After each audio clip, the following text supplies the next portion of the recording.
नमाज़ जी फज़ीलत। इस्लाम जा 5 रुकन आहिनि।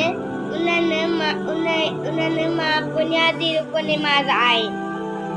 कलमो तैयब खां पोइ इस्लाम जो ॿियो रुकन नमाज़ आहे। नमाज़ इबादत जो हिकु ख़ासि तरीक़ो आहे जेको हज़रत मोहम्मद मुस्तफ़ा सल्लल्लाहु अलैहि वसल्लम जिन मोमिन खे ॿुधायो आहे। नमाज़ इस्लामी इबादतनि जो अहम रुकन आहे जेको अमीर ऐं गरीब, घोड़े ऐं